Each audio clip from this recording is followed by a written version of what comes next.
Assalamualaikum warahmatullahi wabarakatuh. Alhamdulillah rabbil alamin wa bihi nasta'in wa nusalli wa nusallim wa nubarik ala nabiyyina Muhammadin wa alihi wa sahbihi ajma'in wa ba'du. Kaum muslimin, kaum muslimat, para pendengar Radio Roja dan pemirsa Roja TV yang dimuliakan oleh Allah Azza wa Jal, kembali kita melanjutkan pembahasan muamalat dari kitab Syarh Umdatul Fiqh yang ditulis oleh Syekh Abdullah bin Abdul Aziz bin Jibrin, yang masih dalam bab jual beli, tentang larangan jual beli dua jual beli dalam satu jual beli. Bai'ataini fi bai'ah. Taqra ya Syekh.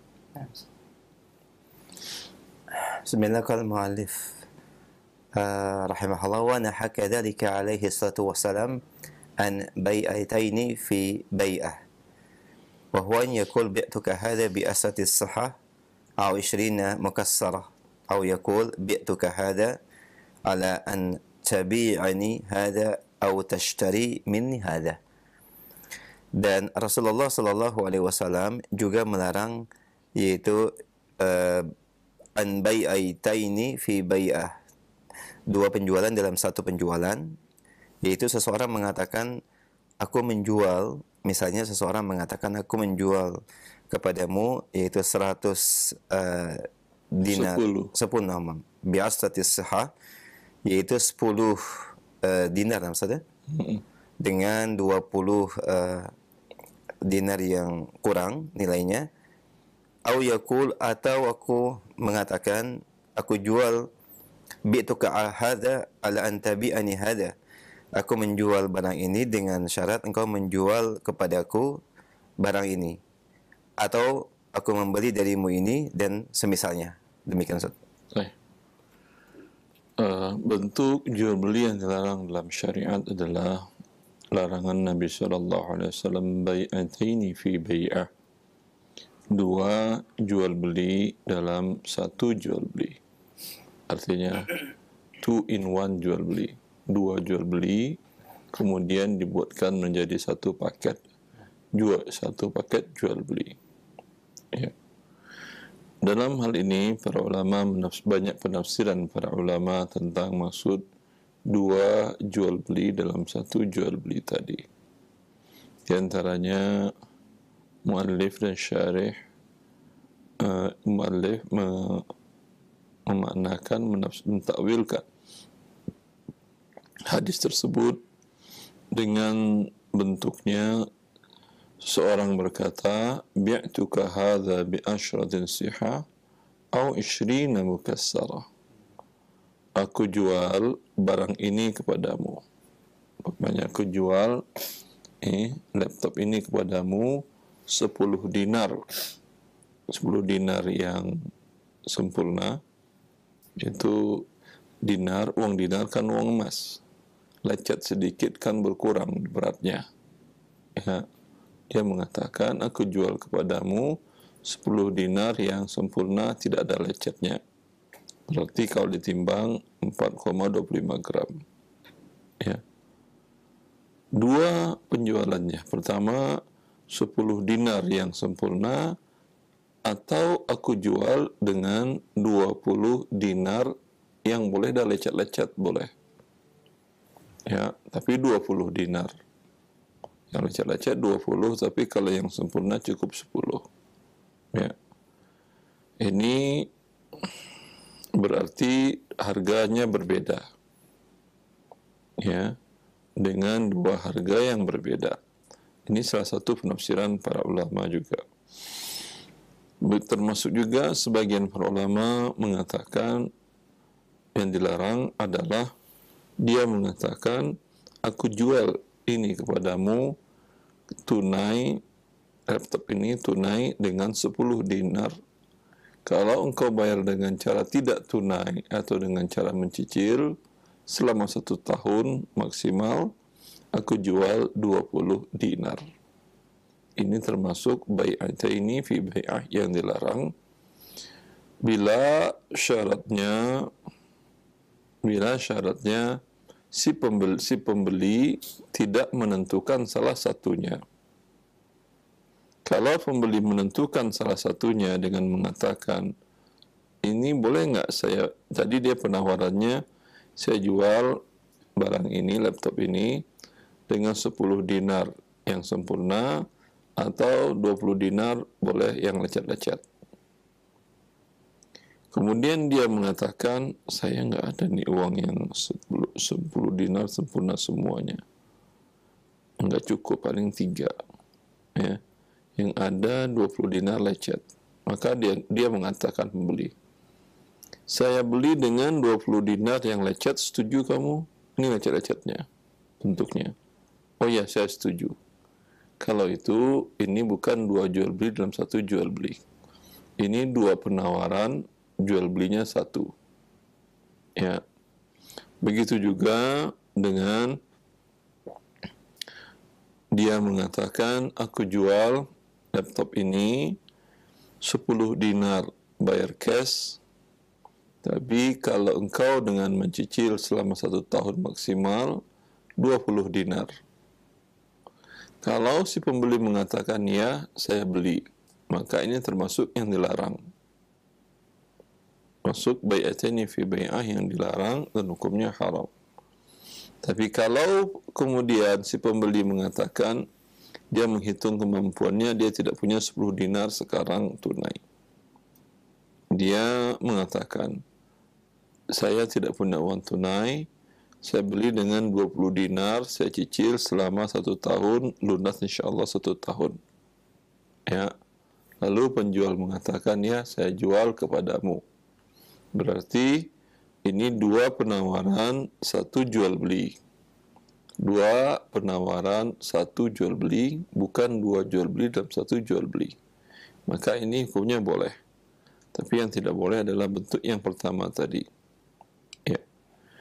Au yaqula, atau si penjual mengatakan, penafsiran yang lain, bi'tuka hadha ala an tabi'ani hadha, au tashtari minni hadha ala an ashtari minka hadha. Aku jual laptop ini kepadamu dengan syarat kau jual motormu kepadaku. Ya.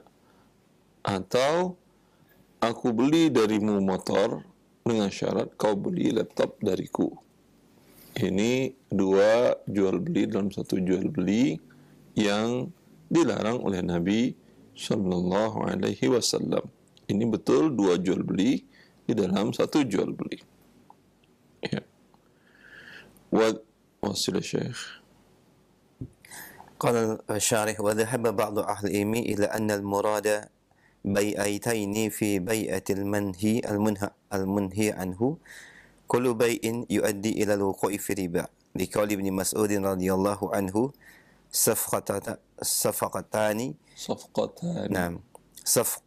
في الصفقة ربا وذلك كبيع العينة الذي هو التحايل على الربا وذلك بأن يبيعه سلعة بثمن مؤجل ثم يشتريها ممن باعها عليه بثمن حال أنقص منها باعها به ومثله أكس العينة ومثله أيضا أن يسلفه دينارا في 10 أصاع بر بعد سنة فإذا حال الأجل باع هذا البر الذي في ذمة الفقير عليه بثمن مؤجل ونحو ذلك وهذا هو الأقرب. Dan sebagian para ulama berpandangan bahwa yang dimaksud dengan 2 penjualan dalam 1 akad atau 1 jual beli yang dilarang, yaitu setiap penjualan yang mengandung atau membawa unsur riba sebagaimana. Nah, ya. Kalau dalam contoh yang sebelumnya, apa yang ada, para ulama sepakat bahwa hikmah dilarang sesuatu jual beli bila mengandung unsur riba atau gharar, ya, atau darar. Apakah dalam jual beli yang tadi dicontohkan oleh muallif mengandung unsur darar atau gharar atau riba? Kalau seperti yang tadi yang dijelaskan, yang kalau 10 tunai, 20 tidak tunai, lalu pembeli mengatakan iya, maka ini jual belinya kan gharar. Enggak jelas apakah 20 yang dia beli atau yang 10. Ya. Kemudian juga ada unsur ribanya. Dia mengatakan saya beli cash sekarang, tapi saya ambil dulu uang belakang, sini bawa saya terima barang. Lalu kemudian 2 hari setelah itu baru dia muncul. Dia bayar dengan 10 dinar. Si penjual mengatakan, oh nggak bisa. Yang 10 dinar itu di hari yang sama ini sudah hari kedua, maka dia masuk menjadi 20 dinar. Maka ada pertambahan 10 dinar, maka ini hikmahnya dilarang mengandung unsur gharar dan riba. Ya. Sebagian para ulama mengatakan bai'ataini fi bai'ah tadi dia dilarang karena mengandung unsur riba. Bila tidak mengandung unsur riba, berarti tidak termasuk dalam bai'ataini fi bai'ah yang dilarang. Ya. Kenapa mereka menafsirkan hanya bila mengandung unsur riba tadi? Berdasarkan perkataan Ibnu Mas'ud, safqatani fi safqatin riba. 2 transaksi jual beli. Dalam 1 transaksi jual beli adalah riba. Maka asal ini menunjukkan hikmah atau illat dilarangnya bai'ataini fi bai'ah karena mengandung unsur riba. Lalu muallif memberikan contoh dengan aina. Terjem Syekh atau terjem tu? Nah. Berkata Ibnu Mas'ud radhiyallahu taala anhu, safqatani fi safqa riba, yaitu dua akad dalam satu transaksi adalah riba. Yaitu seperti seseorang berjual beli dengan cara ainah yang merupakan mensiasati riba dengan menjual satu produk atau barang dengan harga muajjal, yaitu berangsur. Kemudian dia membeli dari orang yang menjual barang tersebut dengan harga yang kontan atau tunai dengan nilai yang lebih rendah dari apa yang dia jual.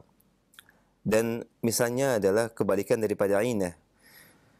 Contoh yang lain adalah ayyaslafahu dinara fi asati asaibur, yaitu seseorang berakad dengan akad salaf salam 1 dinar dengan 10 asabur 10 sok ya, dengan 10 sok gandum yang diberikan setelah 1 tahun. Ya, diterimanya atau setelah 1 tahun. Dia mengatakan, aku beli darimu nih uang 1 dinar, ambil. Setelah 1 tahun, ya sekarang tanggal umpamanya berapa sekarang?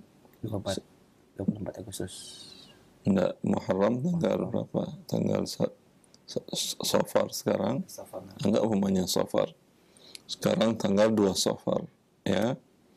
Ini 1 dinar saya terima dan saya beli darimu 10 sok gandum nanti di 2 Safar, di 1 Safar 1445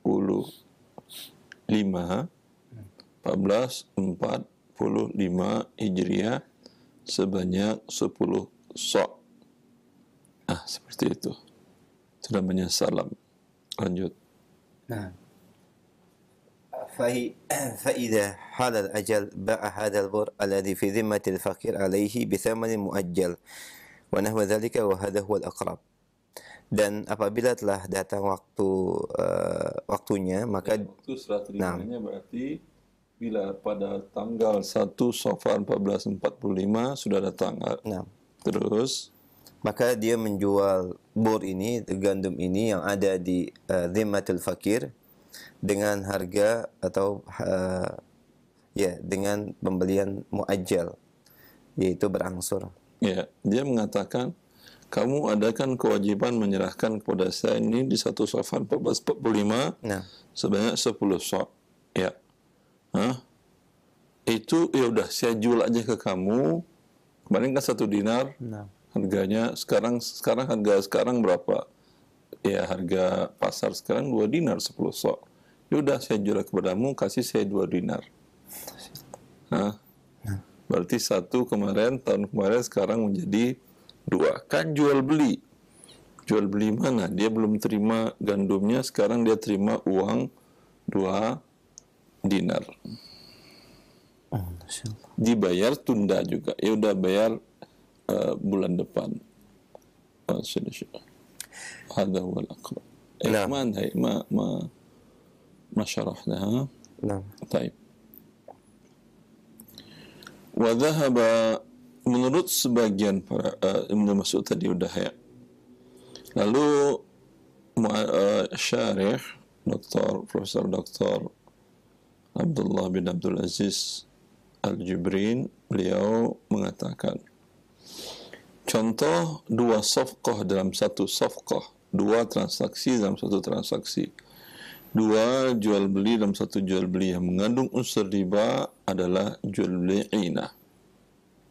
Jual beli inah itu adalah bentuk pengelabuan atau pensiasatan riba. Dia masih riba, tapi sepertinya sudah menjadi jual beli yang boleh, sepertinya. Ya. Bila ada suatu transaksi, ribanya dibuang sempurna, sehingga tidak ada lagi unsur ribanya, tidak ada masalah. Sama juga umpamanya ada satu umpamanya produk, ya, terpisah di situ.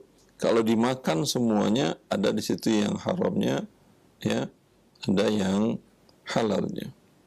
Kalau bisa dibuang yang haramnya, ini begini, ini haram nih, putus, dibuang. Yang halal dimakan, tidak ada masalah. Begitu juga dalam transaksi. Ada mengandung unsur ribanya, dibuang ribanya, dilakukan transaksinya. Seperti umpamanya jual beli tidak tunai dan ada sanksi denda keterlambatan. Ya, itu adalah riba. Maka Anda beli dengan tidak tunai, mengatakan saya minta dibuang dalam transaksi ini denda keterlambatan.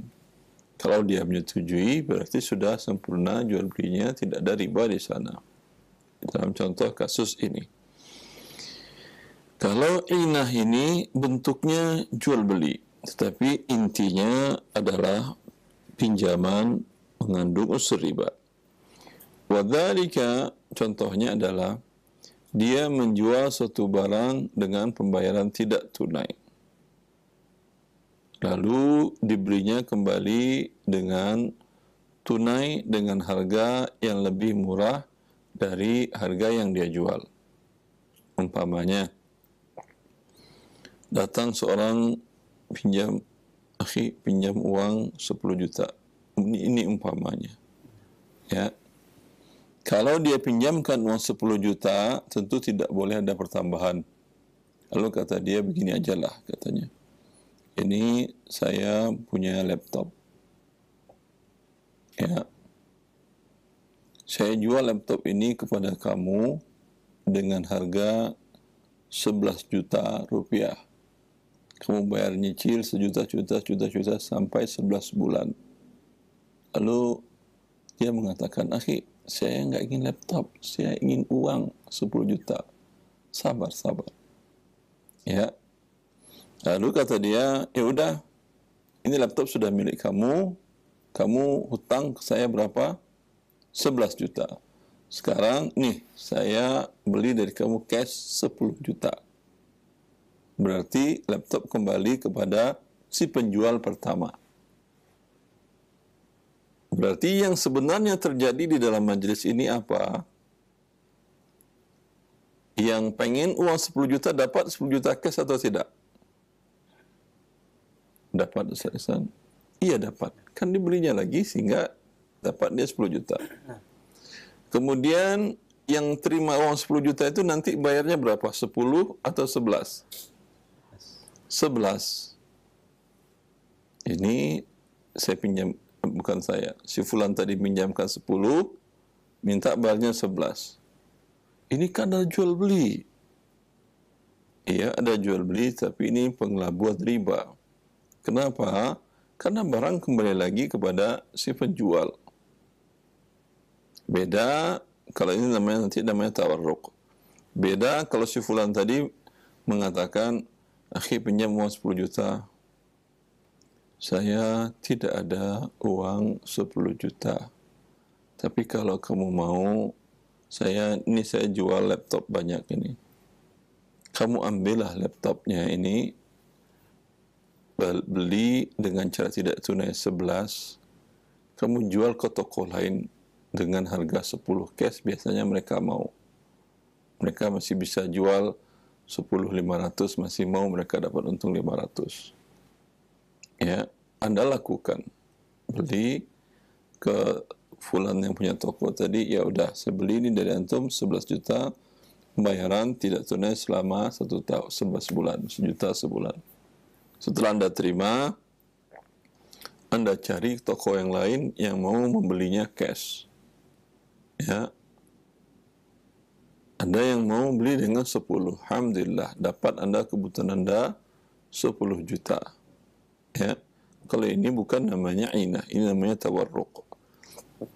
Nanti mu'alif juga akan menjelaskannya.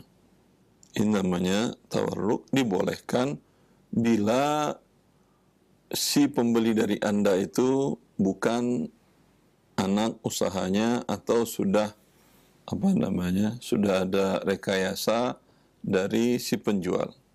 Kalau penjual mengatakan jual ke toko itu, dia mau terima dari kamu 10. Padahal toko yang ditunjuknya, direkomendasikannya itu anak usahanya dia, anak toko yang penjual pertama. Berarti ini jadi inah juga. Tapi kepada toko yang lain tidak ada hubungannya dengan dia, tidak ada masalah. Ya. Wa mithluhu aksul inah. Sama haramnya dengan inat. Ini kan dua jual beli tadi kan ya? Dua jual beli tadi Ustaz ya? Dalam jual beli inah itu tadi dua jual beli. Si fulan menjual dengan harga tidak tunai 11 dinar. Ya. Kemudian satu jual beli namanya. Kemudian setelah dia terima, dia jual lagi kepada penjual yang tadi cash 10 dinar. Dua jual beli dalam satu transaksi jual beli. Dan ini yang dimaksud dengan riba oleh Ibnu Mas'ud. Karena ini jelas ribanya. Si fulan terima 10, nanti akan dibayarnya sebanyak 11. Wa mithluhu aksul inah. Dan semisalnya adalah aksul inah, kebalikan inah. Kalau inah tadi seperti tadi, ada orang yang ingin pinjam uang, dia jual barang. Ya. Kalau aksul inah, dia yang punya barang, dia yang ingin dapat uang tunai dan barangnya tidak hilang. Umpamanya dia butuh untuk biaya sekolah anak. Anak-anak itu diterima di sebuah universitas dan biayanya mahal, sampai tamatnya diperkirakan 500 juta rupiah. Ya, kalau bayar cash. Kalau bayarnya nyicil per semester mungkin bisa 600 juta rupiah. Dia ingin bayar cash. Ya, tapi tidak punya dana sebanyak itu. Maka apa yang dia lakukan? Rumah dia punya. Datang dia kepada seseorang, dia katakan, ya, ini saya jual rumah kepada kamu cash 500 ya, juta. Ya, siap. Saya beli, ini 500. Tapi kalau saya jual kan saya nggak punya rumah lagi. Saya masih ingin tetap tinggal di sini. Maka saya beli lagi dari kamu dengan pembayaran cicil sebanyak 600 juta ya, selama umpamanya 3 tahun. Berarti rumahnya hilang apa tidak? Tidak. Dapat uang berapa dia? 500. Berapa akan dia bayar? 600. Berarti dia terima uang 500 juta, dia akan bayar cicil dengan 600 juta. Ini kebalikan inah tadi. Kalau inah tadi dia yang beli, kalau ini dia yang jual. Kalau tadi dengan harga yang lebih rendah dijualnya, kalau ini dengan harga yang lebih tinggi dibelinya. Dinamakan dengan aksul inah.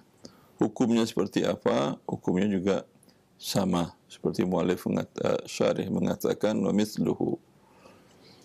Wa mithluhu aidan, sama dengan inah dan aksul inah, ini termasuk juga safqatani fi safqatin riba, dua transaksi dalam satu transaksi itu adalah riba, adalah yuslifahu dinaran fi asyati su'in burrin ba'da sanah.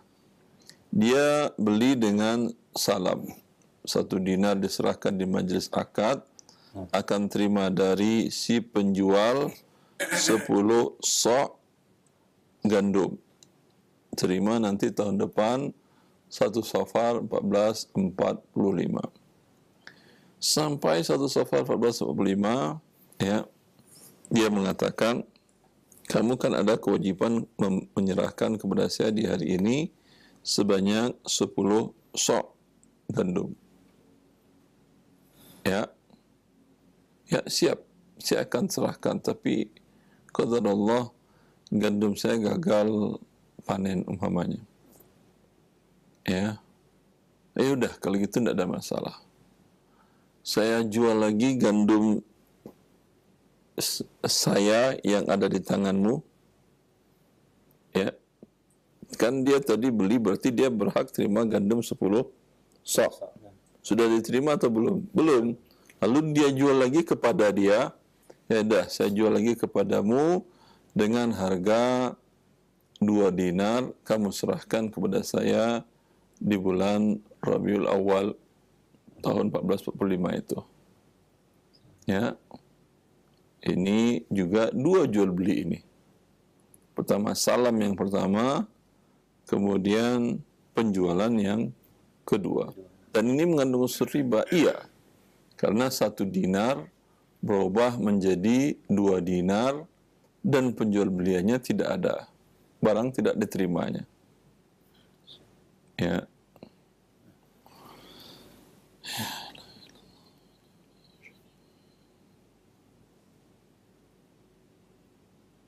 Dan menurut syarih, makna ini yang lebih dekat kepada makna hadis daripada penjelasan muallif yang mengatakan tadi, aku jual kepadamu rumah laptop dengan syarat jual motormu kepadaku.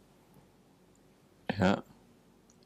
Dengan perkataan muallif juga, aku jual 10 dinar yang sempurna, ya, dengan, atau aku jual ini kepadamu, laptop ini kepadamu 20 dinar, bolehlah yang lecet. Ya. Nuasil Syekh. Baik. قال الشارح وفي حكم العين كل ما فيه تحايل الربا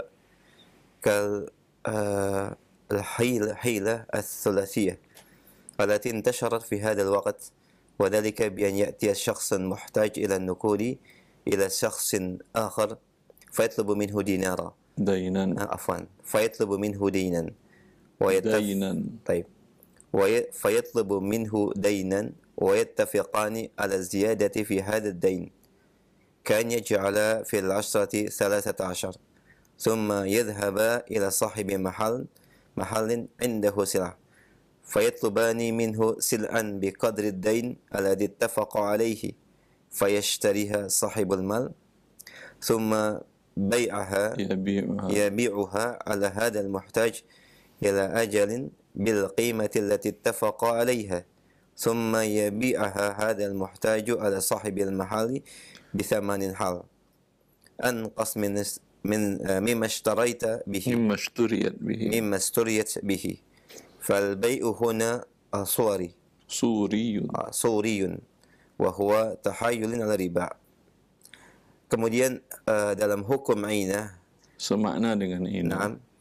Semakna dengan inah, yaitu setiap akad transaksi yang memiliki hilah atau mensiasati riba. Kal hiliyatus sulasiyah, Hilah sulasiyah. yaitu yang tersebar pada zaman ini atau pada Ya. waktu ini. Hilah sulasiyah artinya, kalau inah tadi kan dua pihak. Enam. Ini laptop, saya jual kepadamu, saya beri lagi kepadamu, dua pihak, A dan B. Kalau ini tiga, ada A, ada B, ada C. Berarti segitiga. Dan menurut syarih pada saat sekarang ini banyak dilakukan. Mungkin yang beliau maksud di sini adalah murabahah. Beliau tidak tansis, tidak menjelaskan maksudnya adalah murabahah, tapi sepertinya murabahah. Kalau ada kesepakatan dijual kembali, beda dengan tawarruk yang akan dijelaskan. Lanjut. Nah, yaitu seperti seseorang yang membutuhkan uang kepada orang yang lain, lalu kemudian dia meminta uang tersebut dengan cara berhutang. Lalu keduanya bersepakat untuk adanya penambahan dalam hutang tersebut. Seperti menjadikan atau seseorang yang berhutang 10 dan dikembalikan 13. Lalu keduanya pergi ke sahibul mal, yaitu ke toko yang memiliki barang, dan keduanya meminta satu barang dengan nilai hutang yang disepakati. Maka pemilik harta membeli barang tersebut lalu kemudian menjual kepada orang yang membutuhkan uang tadi dengan cara diangsur, ya, bil qimatil lati ittafaqa 'alaiha, dengan harga yang telah disepakati. Lalu kemudian orang yang membutuhkan ini menjual kembali barang yang diterimanya kepada pemilik toko dengan harga kontan, dengan nilai yang lebih rendah dari apa yang dia beli sebelumnya. Maka ini merupakan al-bai' suri, dan ini merupakan siasat riba. Ya. Semana dengan ini yaitu hilah ribawiyah sulasiyah. Nah. Yaitu pensiasatan riba atau pengelabuan riba dengan cara segitiga. Kalau inah cuma segi dua. Menurut syarih ini banyak terjadi, mungkin dia maksud di lembaga keuangan atau di tempat-tempat penjual belian kredit secara syariah umpamanya. Bagaimana caranya? Si fulan butuh uang. Anggap umpamanya dia butuh uang 10 juta. Ya. Lalu dia sepakat nih. Kamu butuh 10 juta, mau bayar berapa kamu nanti? Ya 10 juta dong. Ah, kalau gitu enggak bisa. Saya dapat apa? Ya. Lalu bagaimana caranya? Nanti kita datang, kamu 10 juta dapat juga. Tapi caranya kita datang ke suatu toko. Ya. Nanti saya beli barang seharga yang lebih sedikit dari yang kamu inginkan, karena kamu nanti akan jual. Kamu kan butuh 10 juta.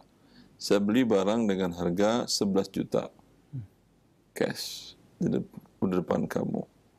Lalu saya jual kepada kamu 13 juta. Ya. Lalu kemudian setelah saya jual barang tersebut, kamu terima mungkin laptop atau apalah, kamu jual lagi kepada si pedagang tadi dengan harga 10. Karena kalau kamu jual 11, tidak mau tadi dapat apa, dia nggak dapat untung. Ya, kamu jual 10, dapat nggak kamu 10 berarti? Dapat. Ini lebih panjang. Kalau tadi cuma 2, ini 3. Bisa jadi 4, 5. Terserah mereka lah. Ya. Ini jual belinya namanya suri dan pengelabuan riba. Berbeda halnya, memang mazhab Syafi'iyah membolehkan. Mazhab Syafi'i, kaedahnya secara umum, mazhab Syafi'i dalam masalah riba sedikit lebih longgar. Beda dengan masalah gharar.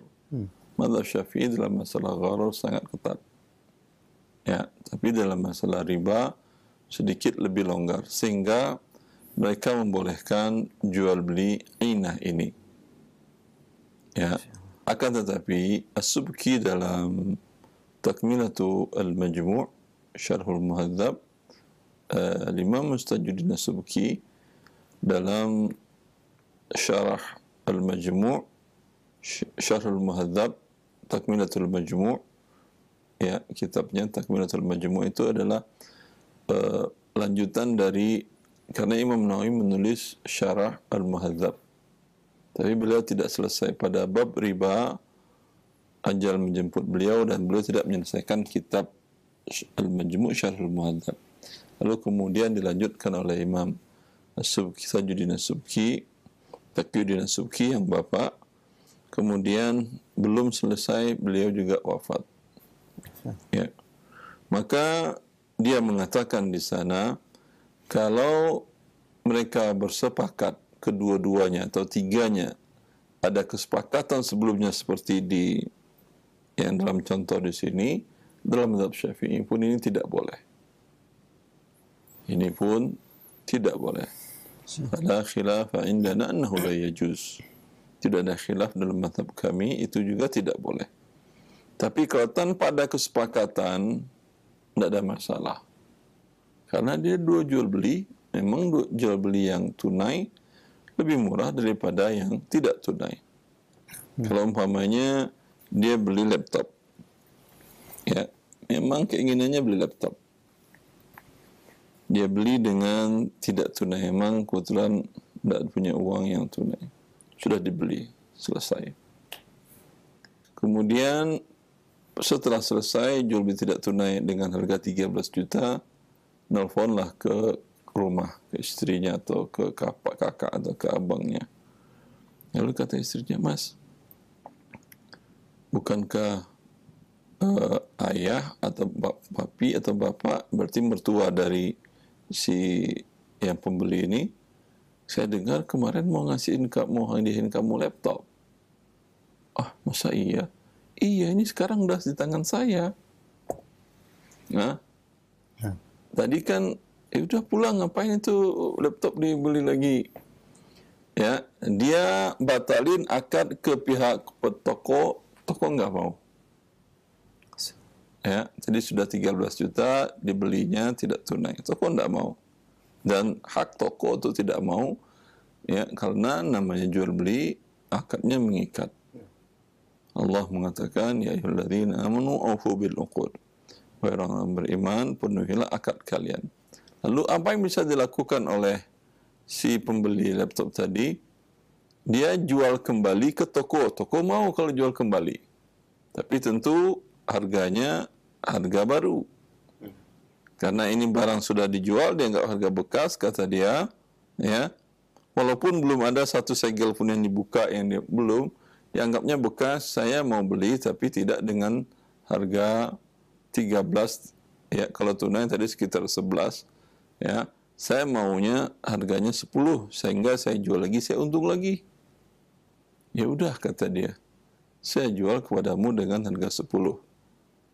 Baru di majelis yang sama tadi dia beli 13, dia jual 10. Dalam mazhab Syafi'i ini boleh.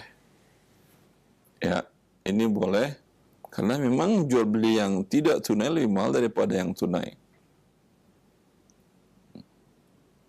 Jelas? Tapi dalam mazhab jumhur para ulama tetap tidak boleh juga, karena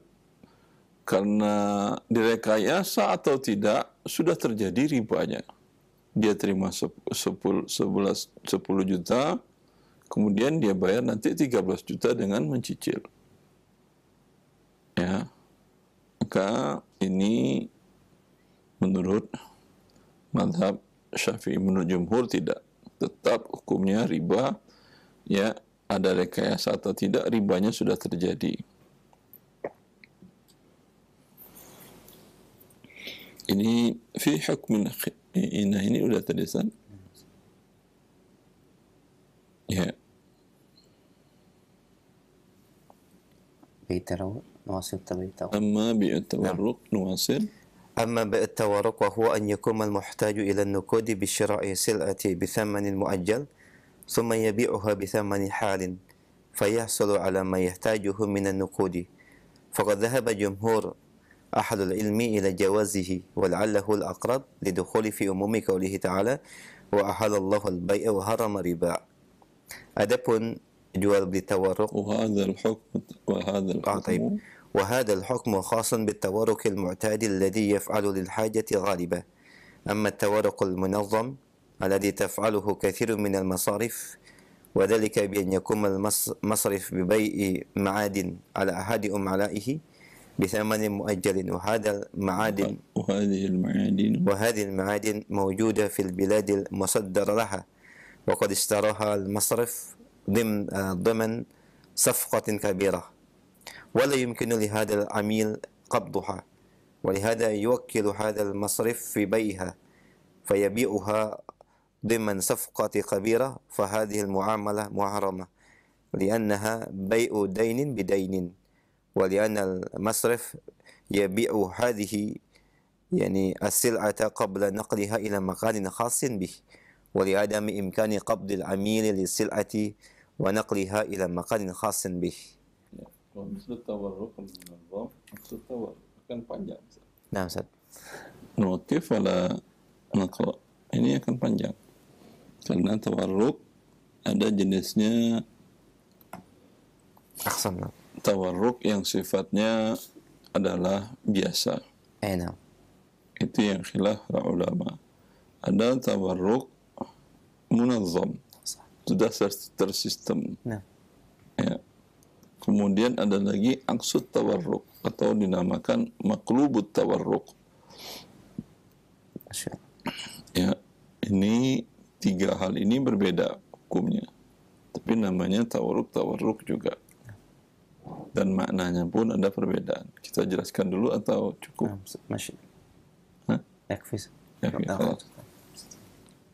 Pendengar dan pemirsa Raja TV, demikian beberapa penjelasan terkait dengan bai'ataini fil bai'ah atau dua penjualan dalam satu transaksi, dan penjelasan terkait dengan tawaruk insyaallah akan dibahas pada pertemuan yang akan datang. Kita berikan kesempatan bagi para pendengar Roja dan pemirsa Roja TV untuk bersoal jawab dalam pembahasan ini. Kami sampaikan pertanyaan terkait dengan bab muamalah di kesempatan pagi ini, dan mohon ditulis secara jelas bagi Anda yang menyampaikan pertanyaan via chat WhatsApp.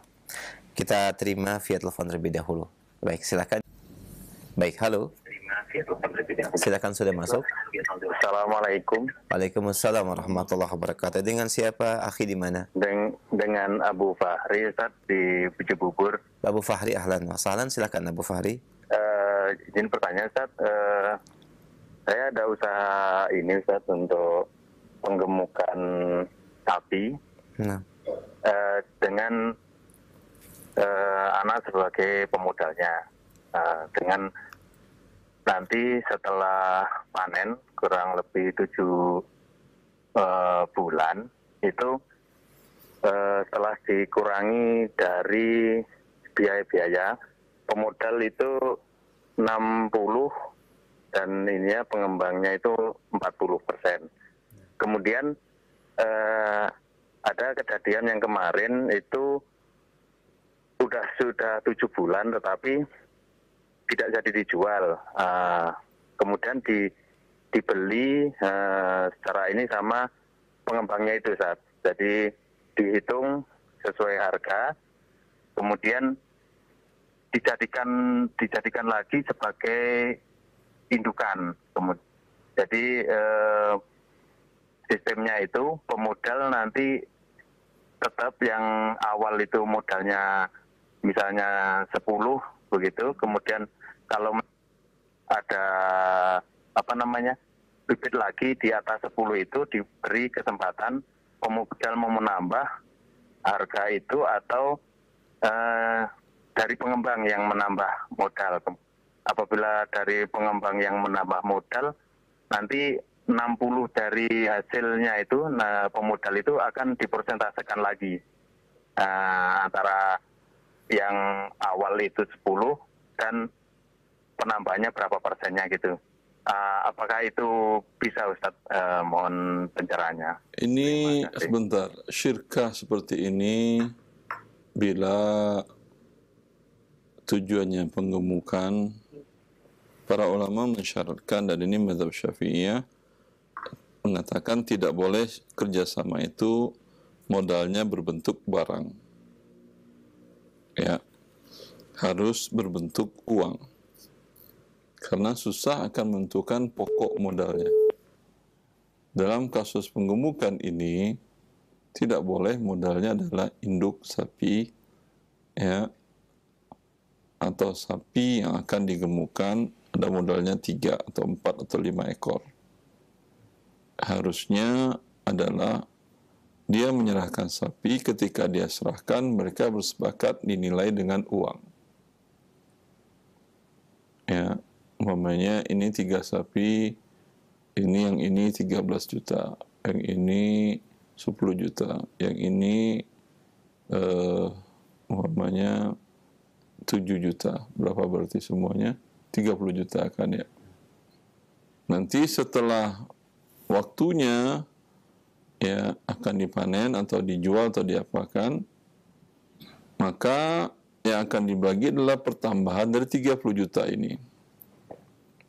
Ternyata kemudian umpamanya terjual dengan 35 juta. Berarti 5 juta ini yang dibagi sesuai kesepakatan di awal. Ya. Apakah 50-50% atau 40-60? Ya. Seperti itu.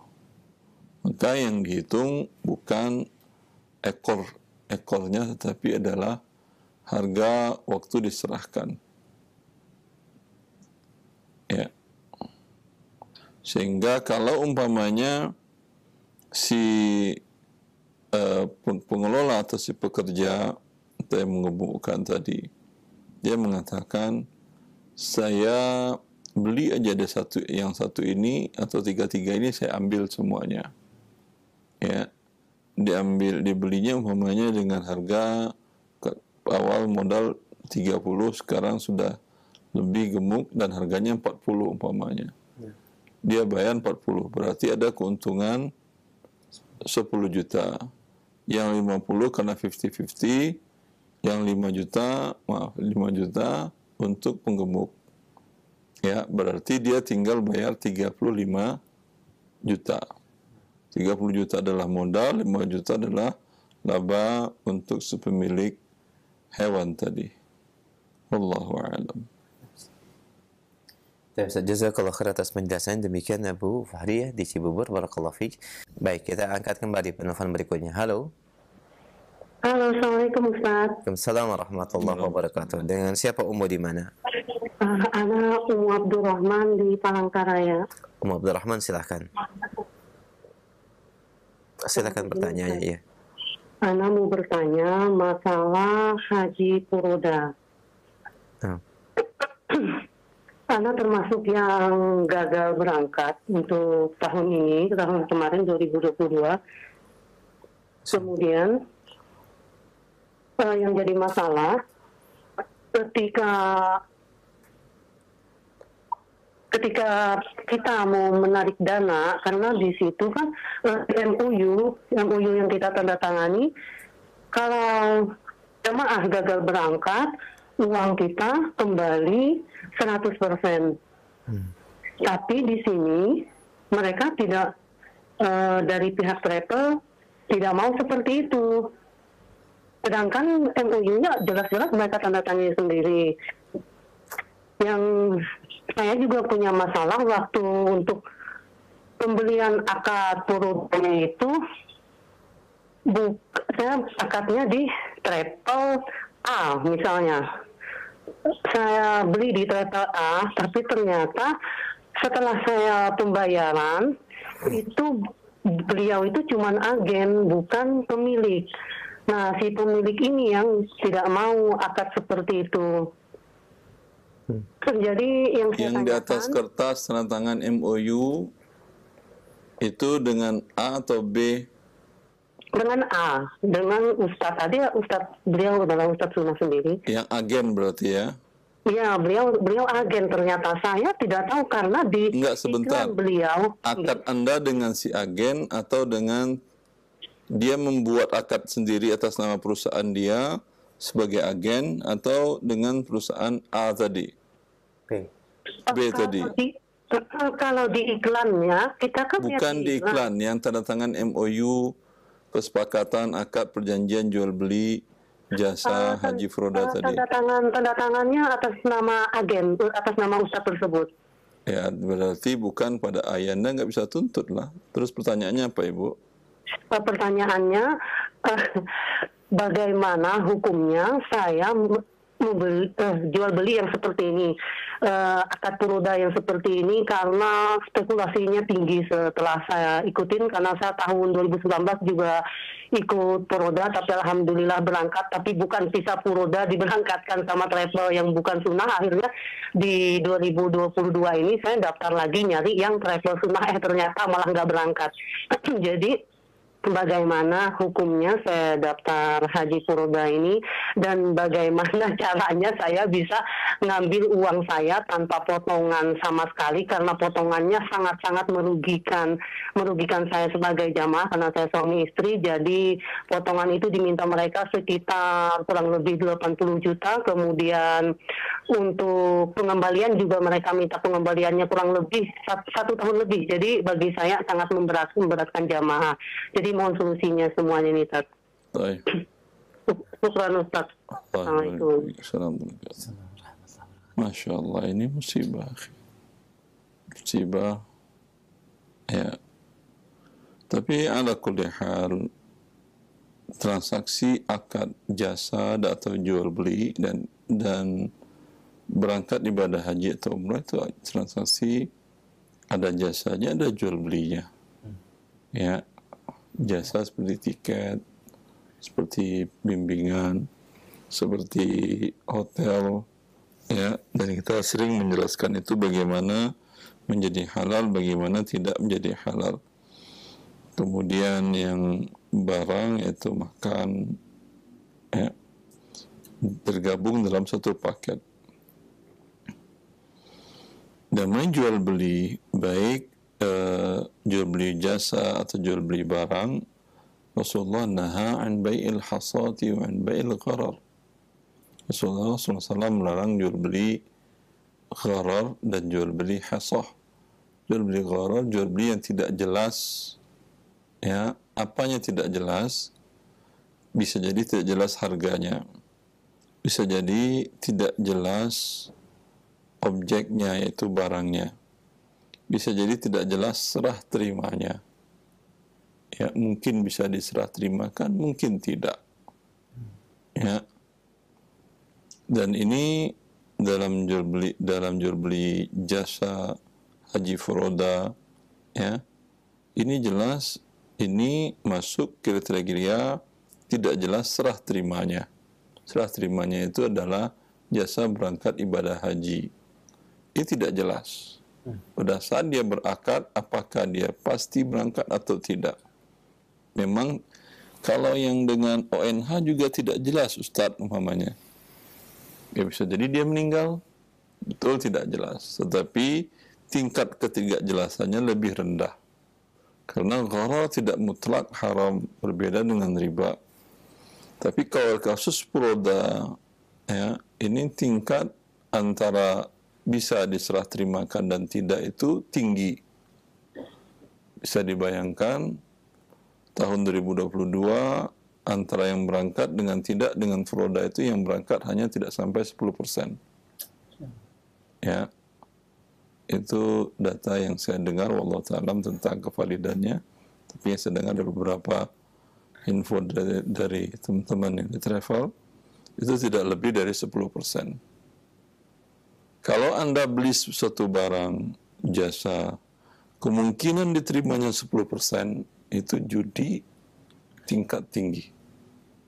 Kalau judi saja dengan mungkin terima atau tidak 50-50, ya, itu namakan dengan judi. Mungkin Anda dapat, mungkin tidak. 50% kesempatannya antara dapat dan tidak, judi.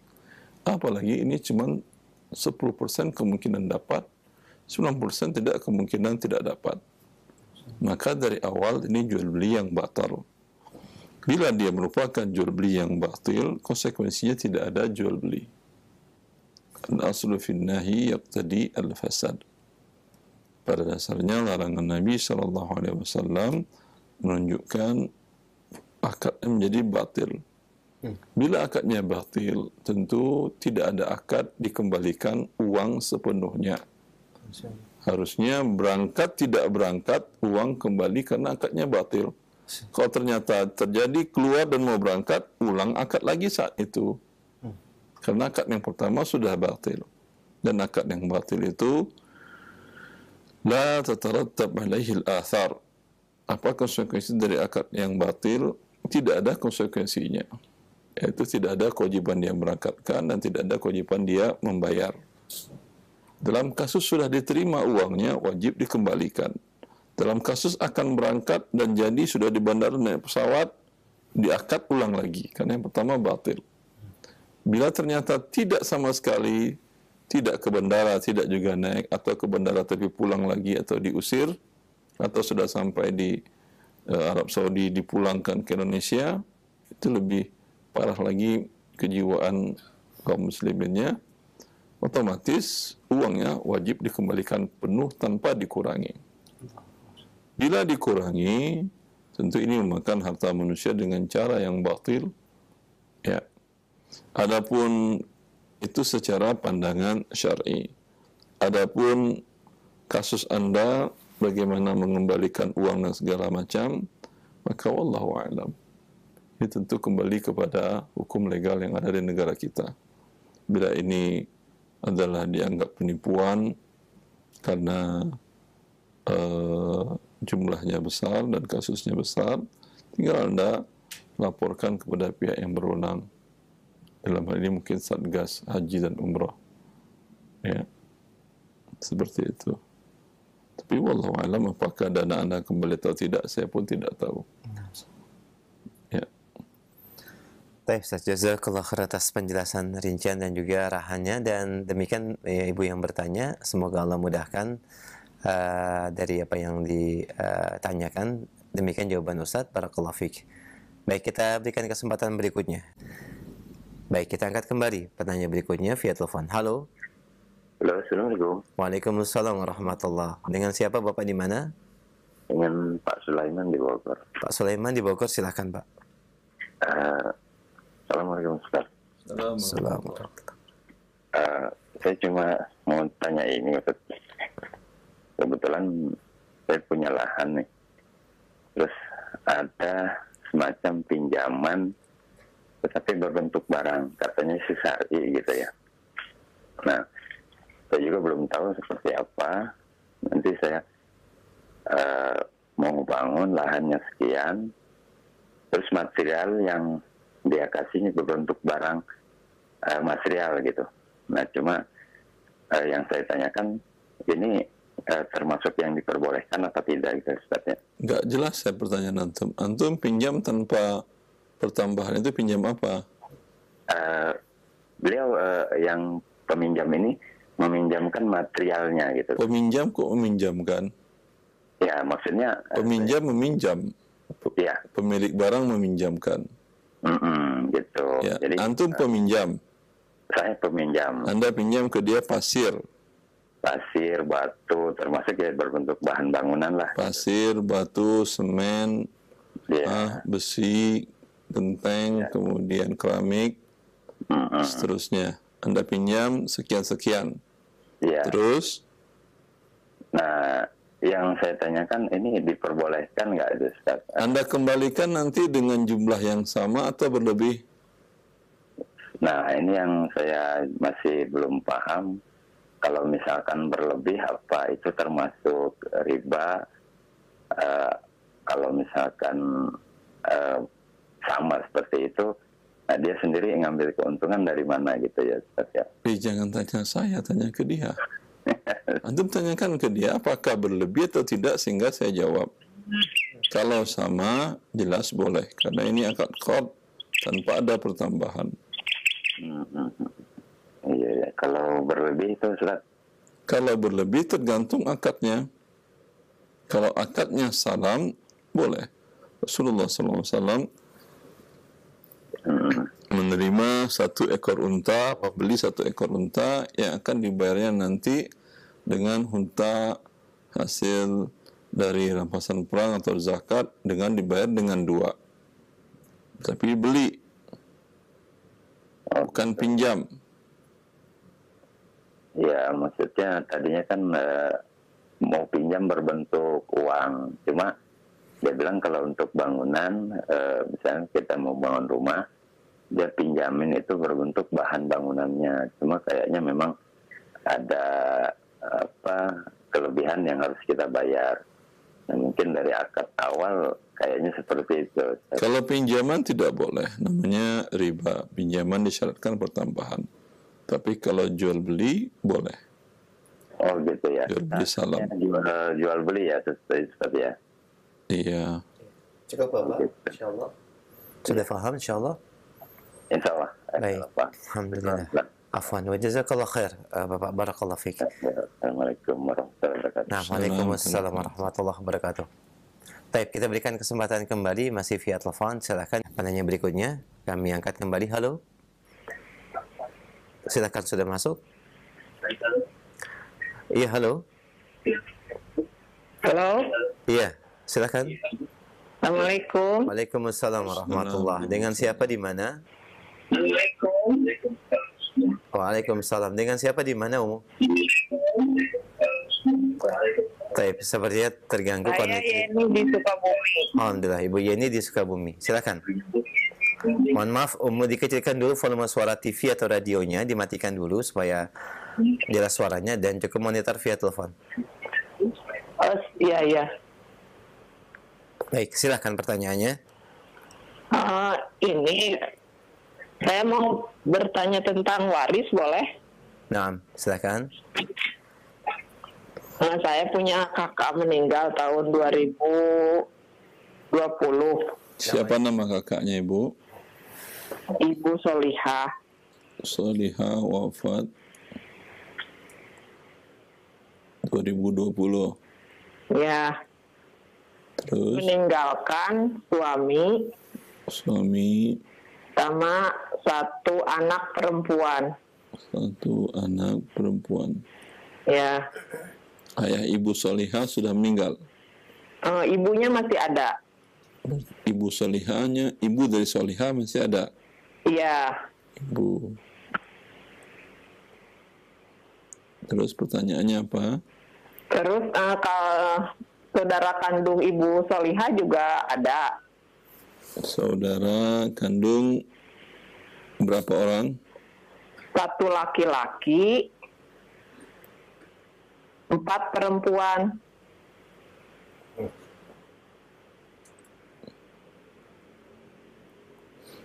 Ya udah. Ya, terus yang ingin saya tanyakan, yang pembagian ahli warisnya untuk masing-masing ahli waris itu seperti apa? Ya, kita selesaikan.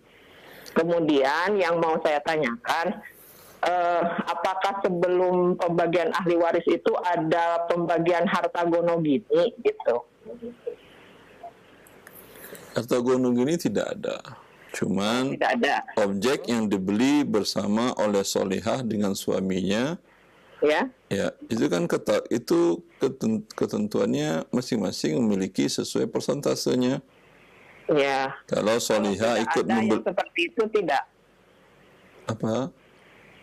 Ya, tidak ada pembagian gono gini gitu kalau tidak ada harta yang dibeli bersama atau usaha bersama. Harta si Solihah milik Solihah. Harta suaminya yang didapatkan dia milik suaminya. Ya. Ya.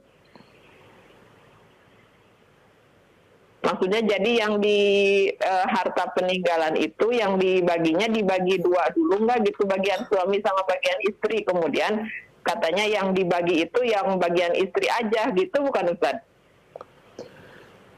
Bila Solihah wafat tidak ada dibagi-bagi kalau semuanya harta dia. Oh iya. Tapi objek aset yang dibeli berdua antara solihah dengan suaminya, bukan dibagi dua juga, tergantung berapa saham dari solihah, berapa saham suaminya. Solihah rahimahullah umpamanya beli rumah, uang dia untuk beli rumah itu dia jual emasnya itu sekitar 80%. Harga rumah umpamanya 100 juta, dia 80 juta. Suaminya cuma 20 juta. Ya, tidak mungkin dibagi dua.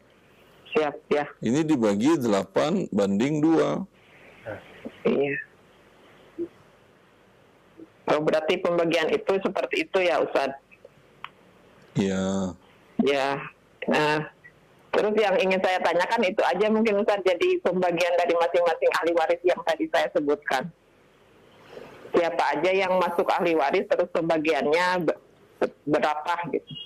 Ini semuanya ahli waris dan dapat. Ibu dapat 1/6, suami dapat 1/4, anak perempuan dapat 1/2. Ini dapat, saudara-saudari dapat sisa. Saudara-saudari dapat sisa? Iya.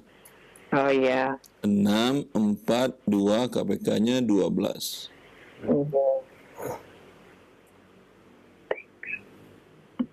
Berarti Ibu lihat televisi? Kenapa? Ibu lihat televisi? Iya, lihat. 12 dibagi 6 kali 1, 2. 12 dibagi 4 kali 1, 3. Ya. 12 dibagi 2, 6 kali 1, 6. Iya. 6 dengan 3, 9 tambah 1, 11. Berarti 12 kurang 11, 1 sisanya. 1 sisa ini akan dibagikan saudara laki-lakinya 1 orang, tapi memiliki 2 bagian. Saudari perempuannya 4 orang, berarti 2 tambah 4 sama dengan 6. 1 dibagi 6 ada pecahan. Maka 6 dikali 12 sama dengan berapa? 6 kali 12, 72. Ya. 72.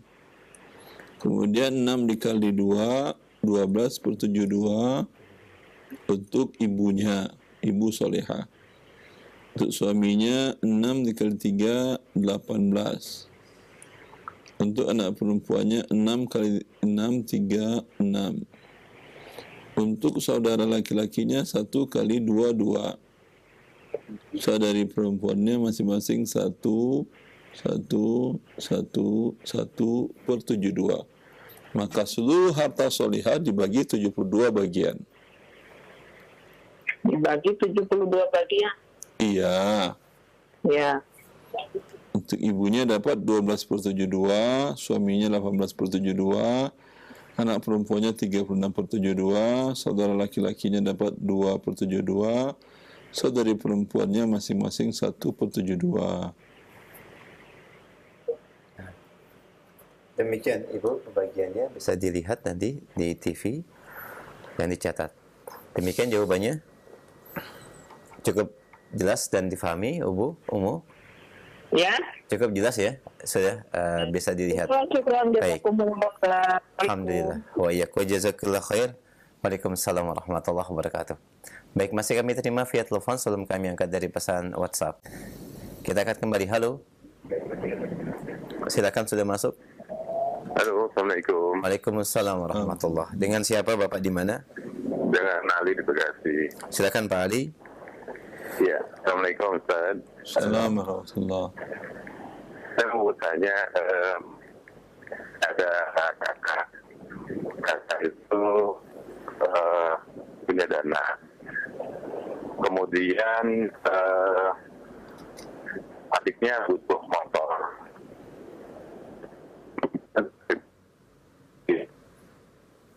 Pak Ali terputus-putus Bapak. Halo. Itu hukumnya riba. Padahal saya mau dia mau belinya itu menggunakan membeli dengan langsung pada kata gitu. Nanti pembayarannya dengan cara dicicil. Apakah itu benar gitu? Pertanyaannya terputus-putus, saya nggak dengar. Pak Ali diulang kembali Pak. Ada Ada keterputusan tadi, Pak. Halo. Baik, mohon maaf Pak Ali, komunikasi tidak bisa terdengar dengan jelas ya Pak, dan terputus-putus. Bisa diulangi kembali atau coba dihubungi kembali Pak. Baik, kita terima kembali untuk penelpon berikutnya. Silakan. Halo. Silakan, sudah masuk. Halo, assalamualaikum. Waalaikumsalam warahmatullahi. Dengan siapa di mana? Dengan Imron di Bandung. Pak Imron, silahkan. Pertanyaannya. Ya, assalamualaikum Pak Ustadz. Assalamualaikum warahmatullahi. Ya, saya mau bertanya Pak Ustadz. Jadi saya dari kantor tempat saya bekerja itu diberikan tunjangan untuk menyicil kendaraan mobil ya. Nah, namun setelah berjalan selama 1 tahun, ada perubahan peraturan dari pihak perusahaan, efisiensi lah gitu ya. Jadi subsidinya dicabut, tidak diberikan lagi untuk untuk nyicil mobil itu. Nah, sementara ini kan saya sudah melakukan akad kredit ya dengan pihak leasing selama 5 tahun ya, gitu, sesuai dengan besaran yang diberikan oleh perusahaan. Namun karena subsidi ini dicabut oleh perusahaan, kalau saya teruskan saya tidak sanggup lah gitu ya. Nah, ini sarannya sebaiknya seperti apa itu? Apakah saya kembalikan lagi ke pihak leasing atau saya jual ke pihak lain gitu dengan secara kredit atau seperti apa gitu Pak Ustadz? Allah barik. Bisa kalau atas. Antum jualkan saja di bawah tangan dengan cara cash, kemudian Anda dapat uangnya, bayarkan ke pihak leasing tadi, sehingga Anda selesai dari riba. Bukan Anda overkreditkan, berpindah ribanya kepada orang lain. Wallahu a'lam. Dan Anda dapat selisih uangnya. Ya. Nah, demikian solusi yang diberikan Ustaz Pak Imran di Bandung. Barakallahu fiik wa jazakallahu khair. Kita ke pertanyaan berikutnya Ustaz, selanjutnya dari pesan singkat. Assalamualaikum warahmatullahi wabarakatuh. Dari Abu Rafi di Jakarta Timur. Ustaz, apakah ada kewajiban zakat setiap panen padi, di mana setiap panen menghasilkan uang senilai 5 juta apabila dijual Ustaz? Ataukah menunggu 1 tahun atau dikeluarkan setiap kali panen? Sekolah. Berapa kilo hasil berasnya? Enggak disebut. Tidak disebutkan Ustaz, hanya kalau dijual 5 juta. Allah mengatakan wa atu haqqahu yawma hasadih. Keluarkanlah zakatnya pada waktu panennya, bukan per tahun. Ya. Maka dengan demikian bila padi tersebut atau beras tersebut ya dalam satu panen umpamanya 4 bulan sampai jumlahnya 5 wasak. 5 wasak itu sekitar 300 sok. Kalau 1 sok umpamanya 300 sok. 60 kali 5 ya 300 sok. 1 sok biasanya berapa zakat fitrah? Ya, kalau 2,5 dikalikan saja. 2,5 dikali 300 berarti 600. Sekitar 600. Bila hasil panennya sampai 600 kilo, maka dikeluarkan 10%. 10% kalau diairi dengan tanpa biaya. Kalau airnya dibeli, maka dikeluarkan cuma 5%. Ya, seperti itu. Tapi bukan dengan uang. Tapi kalau tujuannya dari awal dia adalah uang, mau dijual itu, ya, bukan tujuannya ingin beras. Sebagian para ulama dari pendapat sebagian ulama mazhab, dan ini banyak dianut oleh ulama muasirin, ini berubah zakatnya menjadi zakat perniagaan. Zakat perniagaan syaratnya sampai nisab 85 gram emas. 5 juta tidak sampai 85 gram emas. Maka tidak ada kewajiban zakat. Walaupun digabungkan 1 tahun 5 juta kali 3 kali panen baru 15 juta, tidak sampai nisab, tidak ada kewajiban zakat. Wallahu a'lam. Jazakallah khair. Demikian pendengar yang bertanya Jakarta, barakallahu fiik, dan semoga menjadi pencerahan buat antum. Kami angkat kembali pertanyaan berikutnya dari pendengar kita. Assalamualaikum warahmatullahi wabarakatuh. Ustaz, ada seseorang yang meminjamkan uang sama saya sebesar 10 juta rupiah, Ustaz, dengan perjanjian akan dikembalikan 1 minggu. Namun setelah 2 bulan dia tidak mau membayar hutangnya. Akhirnya terpaksa saya mengambil sepeda motornya. Namun ternyata motornya masih dikredit. Akhirnya terpaksa saya melanjutkan angsuran kreditnya, Ustaz. Dan apakah ini termasuk membantu akad riba yang dia telah jalankan? Wallahu a'lam. Dalam syariat Islam tidak boleh mengambil. Bila barang tadi tidak digadaikannya, tidak boleh Anda ambil begitu saja. Karena hutang Anda bukan pada barang tertentu, tapi dalam zimmahnya, dalam tanggungannya. Ya, kalau Anda main ambil, kalau dia muhammadnya melaporkan ke pihak berwenang, itu bisa Anda ditangkap sebagai pencuri, perampas, perampok. Ya, maka dari awal kalau Anda pinjamkan, minta dari dia jaminan dan dia suruh tulis kuasa jual barang tersebut. Sehingga bila terjadi prestasi seperti tadi, Anda bisa menjualkan, sudah ada surat kuasa menjual kok. Ambil surat-surat BPKB, STNK-nya, dan minta surat kuasa bermaterai, dia tuliskan, baru Anda pinjamkan uang. Ya, seperti itu. Adapun seperti perlakuan tadi, wallahu a'lam, dalam syariat pun tidak dibolehkan perbuatannya main ambil seperti itu saja. Wallahu a'lam. Jazakallah khair atas penjelasannya, Ustaz, dan jawabannya barakallahu fiik. Demikian pendengar yang bertanya. Jazakallah khair. Kami akan kembali pertanyaan berikutnya dari Hambali Sopeng di Sulawesi Selatan. Bapak Hambali bertanya, beliau memiliki saudara kandung yang wafat atau meninggal, di mana saudari kandungnya ini sudah menikah dan wafat meninggalkan ahli waris, yaitu yang pertama suami, tidak memiliki anak, Ustaz. Suami, sebentar. Nah, suami, kemudian saudara kandung 2 laki-laki dan 1 perempuan. Saudara kandung 2 laki-laki dan 1 perempuan. Ustaz, mohon penjelasan bagaimanakah pembagian harta warisnya. 2 saudara laki-laki, perempuan berapa? 1 orang, Ustaz.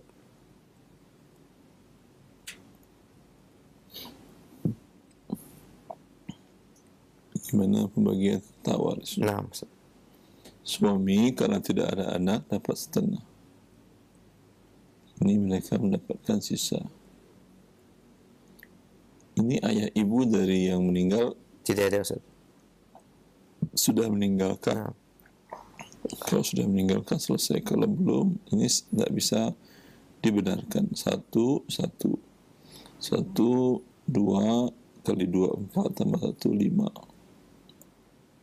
Maka 5 dikali 2 sama dengan 10. 5 dikali 1, 5/10. Kemudian laki-laki masing-masing 2, ya, per kepalanya 2. Yang perempuan 1. Ya, seperti itu pembagiannya. Allahu a'lam. Suami mendapatkan 5/10, masing-masing saudara kandung dapat 2/10, 2/10, saudari kandung mendapatkan 1/10. Masya Allah, alhamdulillah. Jazakallah khair. Demikian pendengar kita yang bertanya bisa dilihat ya di televisi dan dicatat, dan ini pembagian yang ditanyakan. Barakallahu fiik. Kami angkat kembali pertanyaan berikutnya dari pendengar kita, hamba Allah di Cibubur. Ustaz, saya memiliki usaha furnitur custom dibuat sesuai request dengan detail transaksi sebagai berikut, Ustaz.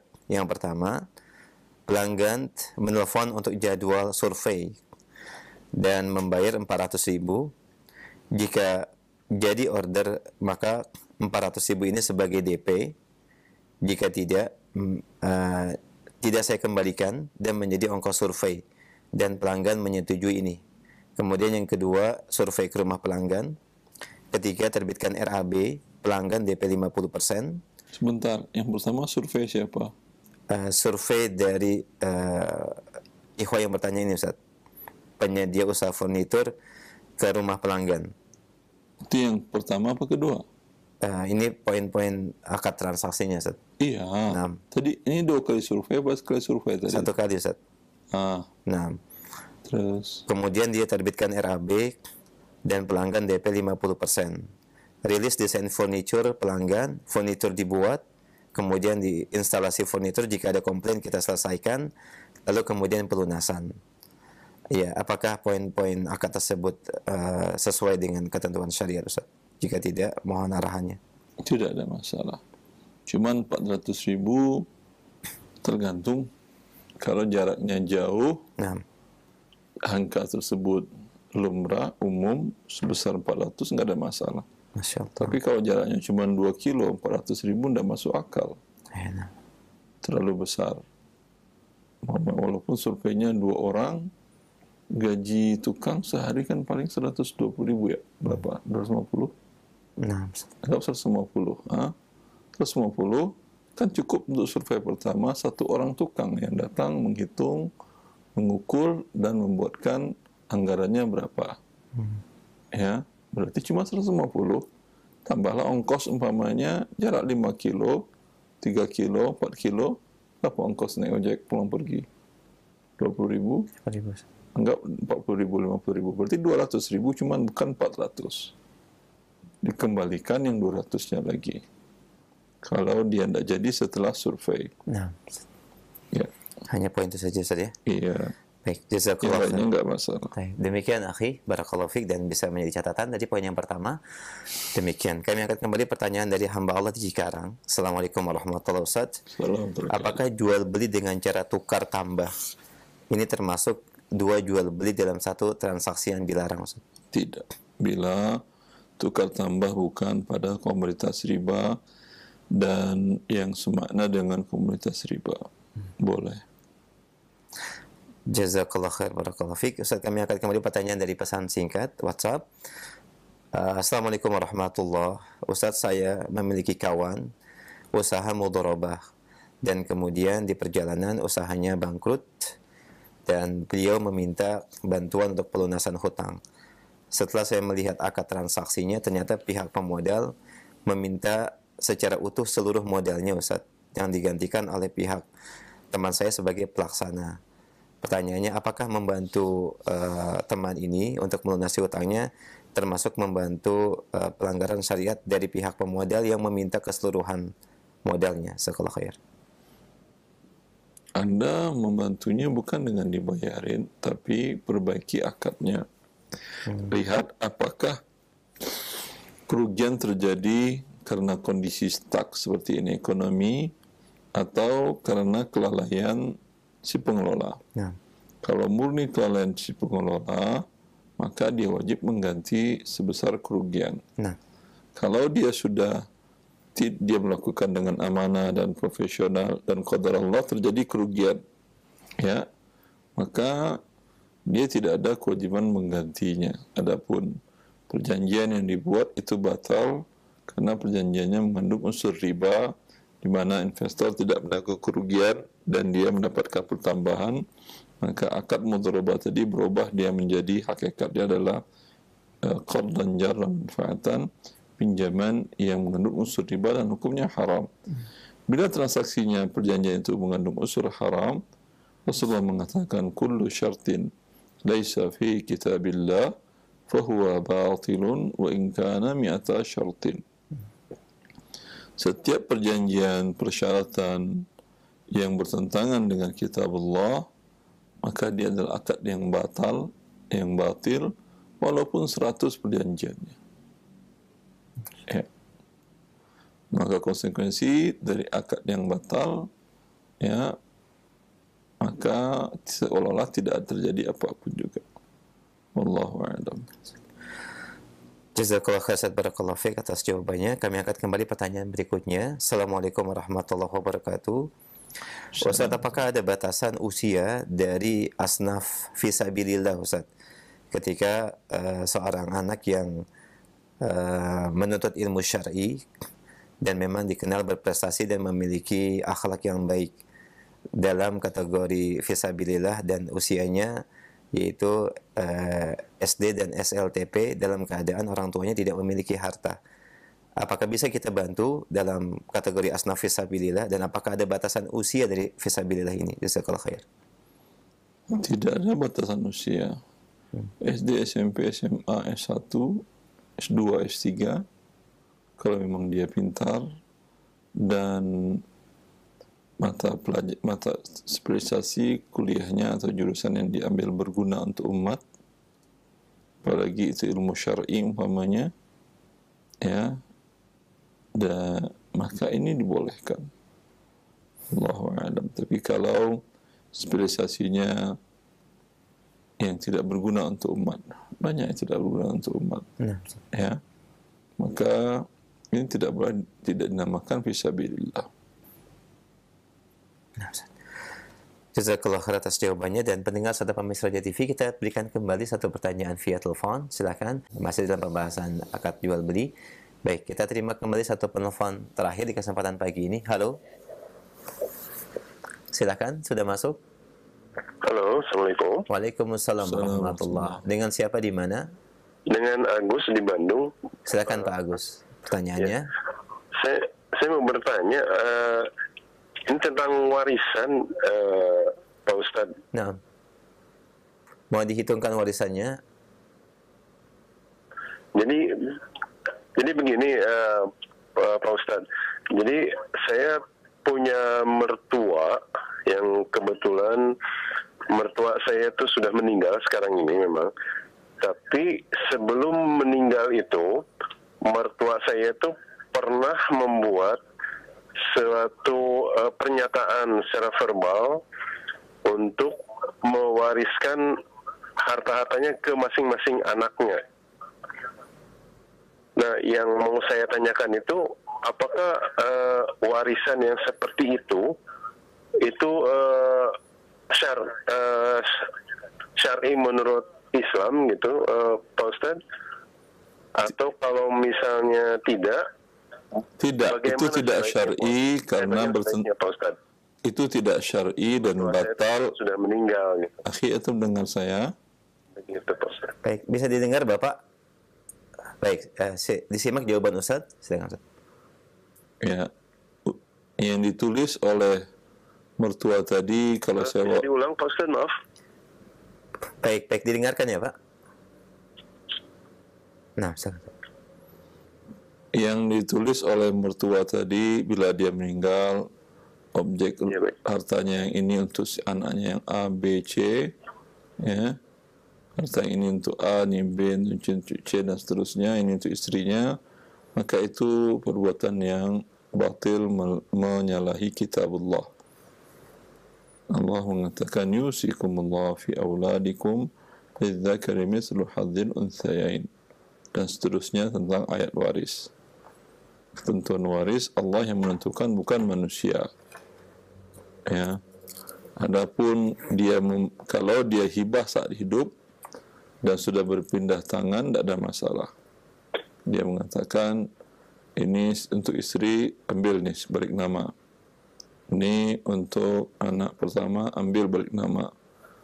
Kedua ambil balik nama, tiga ambil balik nama, atau diserahkan uang-uangnya semuanya Nah, sudah mereka terima dan mereka pegang, ya, dan adil untuk anak-anaknya, tidak ada yang lebih, tidak ada yang kurang, sama, ya, maka tidak ada masalah. Cuman dia mau hidup, mau makan apa lagi, uang sudah habis, tanah sudah tidak ada, rumah sudah tidak ada, ya, itu tidak ada masalah. Tapi kalau dia mengatakan, kalau saya mati nanti bagi seperti ini, seperti ini, seperti ini, maka itu ucapannya batil, tidak boleh didengarkan, dibagi sesuai dengan ketentuan Allah dalam kitabnya. Nah, demikian Bapak, cukup jelas jawaban dari Ustaz ya. Seperti ada jeda. Baik, demikian mungkin yang bisa kita sampaikan dari pertanyaan antum. Barakallahu fiik, dan ini pertanyaan kami terakhir di kesempatan pagi ini Ustaz, sebagai ikhtitam dan kesimpulan, silakan. Ya, akhwani wa akhwati fillah, bila Allah mengharamkan sesuatu, ya, kita sebagai manusia jangan berusaha mengakalinya seolah-olah dia sudah menjadi halal dan melakukannya sebagai sebuah perbuatan yang biasa saja. Salah seorang ulama salaf, Ayyub As-Sikhtiyani, mengatakan, lau atauha ala babiha lakana ahwanu alai, lakinnahum yukhadi'una Allah kama yukhadi'una subyan. Kalau mereka terus terang berbuat riba, itu mungkin lebih ringan daripada mereka mengelabui Allah seperti mereka mengelabui anak kecil. Seolah-olah akadnya sudah syariah, seolah transaksinya sudah benar secara syariah, tetapi sebetulnya masih ada ribanya, dan atau memang sangat erat dengan riba hubungan transaksi tersebut. Maka ini sebuah kejahatan di mana yang mendapatkan kerugiannya adalah kaum muslimin juga, karena tertipu seolah-olah dia sudah syariah, tapi sebetulnya dia adalah riba sesungguhnya yang dilakukan seolah-olah syariah. Maka hendaklah kita bertakwa kepada Allah Azza wa Jal agar jangan sesuatu yang haram kemudian direkayasa seolah-olah sudah menjadi halal. Ya, sungguh pintu yang halal sangat besar, sangat luas, dan sangat banyak, tanpa harus memaksakan diri melakukan yang diharamkan oleh Allah Azza wa Jal. Dan ini adalah perbuatan Yahudi, di mana Allah mengharamkan kepada mereka untuk menangkap ikan pada hari Sabtu, kemudian mereka kelabui syariat Allah dengan cara memasang jaring pada Jumat, kemudian mengambilnya ikannya pada hari minggunya, Sabtunya. Dengan demikian mereka mengelabui Allah. Allah rubah bentuk mereka, Allah kelabui mereka dari bentuk manusia menjadi bentuk kera, seolah-olah dia adalah manusia tapi dia adalah kera. Ini untuk mengkhawatirkan bagi kita yang mengelabui syariat Allah seolah-olah sudah menjadi halal, padahal dia murni riba. Wallahu ta'ala alam. Sallallahu ala nabiyyina Muhammad wa alihi wa sahbihi wa sallam. Assalamualaikum warahmatullahi wabarakatuh.